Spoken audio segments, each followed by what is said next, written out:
Welcome back to my channel. আশা করি তোমরা সবাই ভালো আছো। এটা মানালিতে সেকেন্ড ডে, আর দিনটা শুরু হলো এরকম জানলার সামনে বসে বাইরে সূর্য ওঠাটা দেখতে দেখতে। ব্রেকফাস্ট সেরে তাড়াতাড়ি রেডি হয়ে নিলাম। যখন রোদ উঠে গেছে বাইরে ভালো মতো, তখন কিন্তু ঠান্ডা খুব একটা বেশি লাগছে না। কিন্তু যেই মুহূর্তে রোদের থেকে বেরিয়ে কোনো একটা ছায়া জায়গাতে যাওয়া যাচ্ছে, তখনই কিন্তু বেশ ঠান্ডা লাগছে। আমরা সমস্ত প্যাকিং করে বসে পড়লাম গাড়িতে।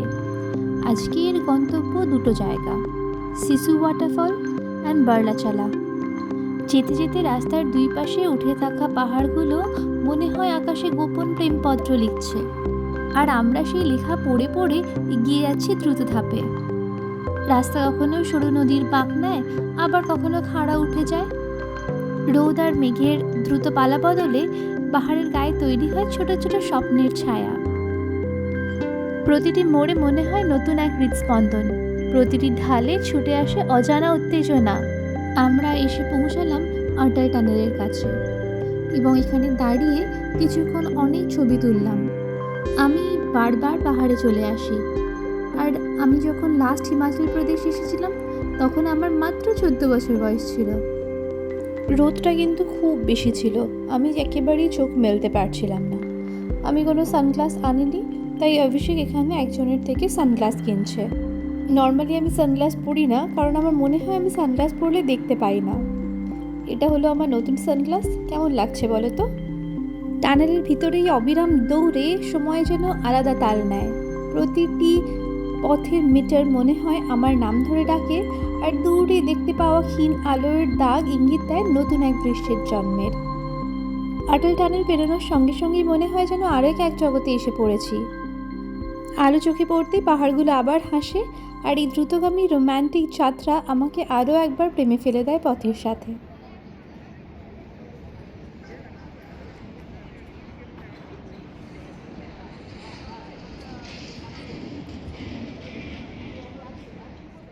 সত্যি বলছি, এই সানগ্লাসটা না নিলে কিন্তু খুব বিপদে পড়তাম। আমরা এগিয়ে চললাম স্পিতি ভ্যালির দিকে, আর স্পিতি ভ্যালির দিকে এগোনো মানেই হৃদয়কে একটু জোরে ধুকপুক করতে দেওয়া।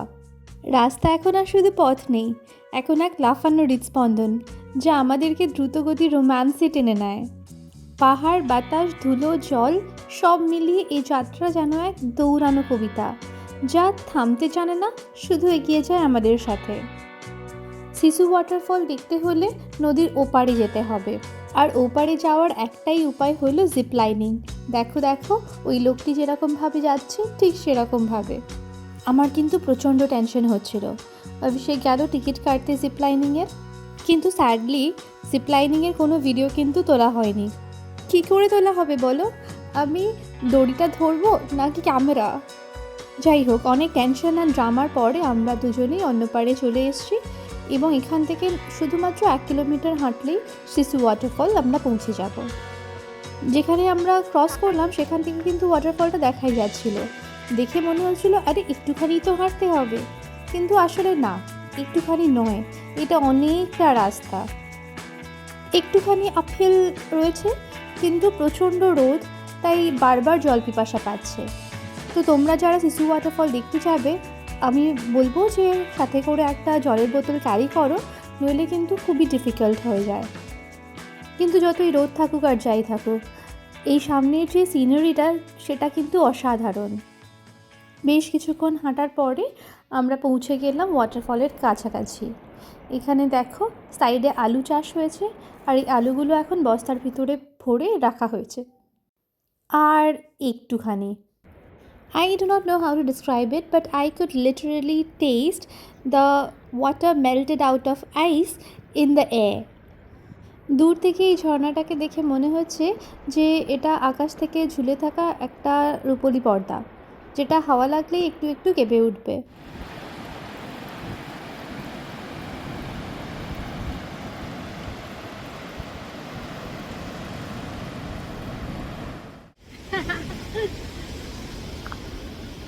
इतना दूर आ गया, पानी पी रहे हो?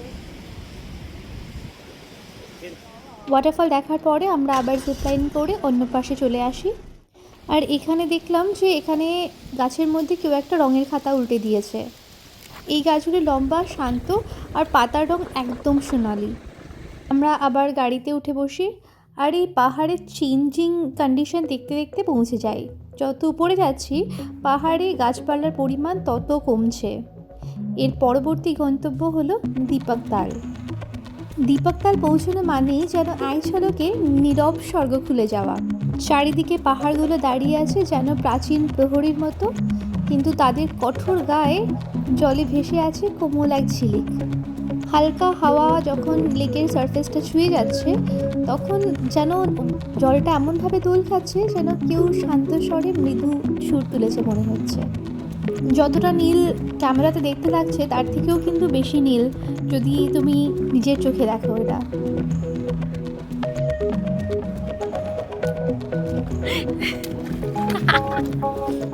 এই ভিডিওসগুলো কোনোভাবেই এই নীল রঙটাকে জাস্টিফাই করতে পারছে না।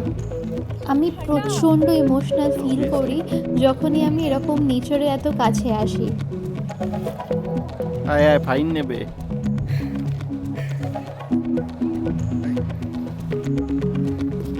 অভিষেক নোটিস করে যে লেকের অন্য প্রান্তে একটা ছোট্ট ব্রিজ আছে, তো আমাকে বলে যে ওকে ফলো করতে, আমরা ওই ব্রিজ অবধি যাব। আমিও বিনা কোয়েশ্চেন করে ওকে ফলো করতে শুরু করি। ওই দিকটাতে কিন্তু বেশি কেউ যাচ্ছিল না, ইনফ্যাক্ট আমরা দুজন ছাড়া আর কেউই যাচ্ছিল না। এই পাহাড়ের ভিতর থেকে ছোট্ট একটা রাস্তা বেরিয়ে আছে, ওখান থেকে হেঁটে হেঁটে যাচ্ছি। আর এই মোমেন্টে আমার মনে হচ্ছিল জ্যাকেটটা গাড়ি থেকে নিয়ে আসলে খুব ভালো হতো। যে পরিমাণ ঠান্ডা লাগছিল যে কি বলবো। এখন রোদটা অতটা খারাপ লাগছিল না, বরং ভালোই লাগছিল। যেতে যেতে দেখলাম পাহাড়ের খাঁজে খাঁজে পার্পল কালারের ছোট ছোট অনেক ফুল ফুটে আছে, আর এগুলো দেখতে যে এত সুন্দর লাগছিল কি বলবো। বেশ কিছুক্ষণ হেঁটে এসে আমরা এই ব্রিজটার কাছে পৌঁছে গেলাম। এটা অনেকটা উপরে পাহাড়ের, তাই এই ছোট ছোট ঘাসগুলো ছাড়া কোনো বড় গাছ নেই। বাতাস একটু হালকা, তাই বেশি হাঁটলে নিঃশ্বাস নিতে অল্প কষ্ট হচ্ছে, কিন্তু এত সুন্দর যে নেচার যে সমস্ত ফিজিক্যাল পেইন ভুলিয়ে দেয়। এখানে আমরা অনেকক্ষণ সময় কাটিয়েছিলাম, আর ফাইনালি ফিরে আসার সময় একটা 360 ডিগ্রি তো দরকারই।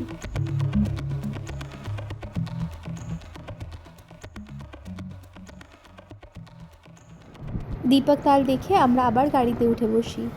দেখো এখন পাহাড় একেবারেই রুক্ষ। আমরা চলছি বরলাচলার দিকে। যদিও পাহাড়গুলো একেবারেই রকি, গ্রিন নয়, তবুও তার মধ্যে একটা অসাধারণ সৌন্দর্য আছে। এটা আমি জাস্ট ভাষায় প্রকাশ করতে পারবো না। পৌঁছে গেছি বরলাচলা। বরলাচলার এই উচ্চতা শুধু ভৌগোলিক নয়, এটা যেন নিজের ভিতরে কোনো একটা দরজা খুলে দেয়। আমি এখানে দাঁড়িয়ে অনুভব করি এক অদ্ভুত দ্রুত স্পন্দিত স্বাধীনতা। পাহাড়ের চূড়া, ঠান্ডা বাতাস আর মাথার উপরে বিশাল আকাশ, সব মিলিয়ে যেন একটা মুহূর্ত তৈরি হয় যাকে ধরতে গেলেই হৃদয় একটু উঁচুতে উঠতে চায়। চারিদিকে বরফ ঢাকা শিকড়গুলো ধীর গতির দৈত্যের মতো দাঁড়িয়ে থাকে, আর তাদের গায়ে রোদ পড়তেই তারা উজ্জ্বল রূপে ঝলসে ওঠে। এটা আমার পৌঁছানো সবথেকে উঁচু মাউন্টেন পাস। এরপরে আমরা পৌঁছে যাই সুরজতাল। এটা বরলাচলা থেকে ফেরার পথেই আছে। এখানে সবাই রুমাল বেঁধে উইশ করে যাচ্ছে। আমিও রুমাল বেঁধে আমাদের নিজেদের কাছের মানুষদের জন্য কিছু উইশ করলাম। এখানে বেশি লোকজন নেই, জাস্ট আমরা দুজন, আর এত শান্তি যে কি বলবো। আজকে এত কিছু দেখে, এত এক্সপিরিয়েন্স করে দ্য হার্ট ইজ ফিল্ড। এখন প্রায় 3টে বাজে। দেখো পাহাড়ের গায়ে কীরকমভাবে রোদটা তীর্যক গতিতে পড়েছে। আমরা নেমে আসলাম, এখানে একটা ধাবাতে দাঁড়ালাম। ম্যাগি খাওয়াটা খুব ইম্পর্ট্যান্ট। পাহাড়ে আসলে ম্যাগি না খেলে চলে নাকি?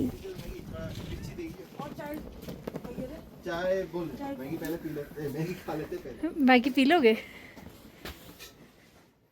এখানে খুব সুন্দর করে ম্যাগি বানিয়ে দিয়েছে, আর এত ঠান্ডায় ম্যাগিটা কিন্তু খুবই ভালো লাগছিল। আর সারাদিন এত হাঁটাহাঁটি যে হয়েছে, আমরা কিন্তু খুবই টায়ার্ড। ম্যাগি খেয়ে আমরা বাইরে কিছুক্ষণ দাঁড়িয়েছিলাম। প্রচণ্ড হাওয়া দিচ্ছিল, কিন্তু তবুও একটা অন্যরকম ভালো লাগা ছিল তার মধ্যেও। ফিরতে ফিরতে আমরা আরও একটা জায়গায় দাঁড়ালাম। এটা হলো ভাগা রিভার। আর এই রিভারটা এরকমভাবে মিয়ান্ডার করে যাচ্ছে, এটা দেখে এত ভালো লাগছিল যে আমি গাড়ি থেকে নেমে পড়েছিলাম কয়েকটা ক্লিপ নেওয়ার জন্য। গাড়ি ছুটে চলেছে। আমাদের একটা হোটেল বুক করা রয়েছে তান্ডিতে, কিন্তু লাস্ট মোমেন্টে আমরা জানতে পারলাম যে ওই হোটেলটাতে আমরা পৌঁছতে পারবো না, তাই ওরাই একটা অন্য হোটেলের ব্যবস্থা করে দিল। আর এটা খুব একটা হাইফাই কিছু নয়, ভীষণই বেসিক আজকে রাত্রেবেলা থাকার জন্য। কালকে আমরা এখান থেকে যাব চন্দ্রতাল। যাই হোক, আজকের ভিডিওটা এই অবধিই রাখছি। আর বাকি ভিডিওগুলো দেখতে হলে চোখ রাখো আমার চ্যানেলে। আর তোমরাও এনজয় করো জীবনের ছোটো ছোটো মুহূর্তগুলো, দ্য টিডবিটস অফ লাইফ।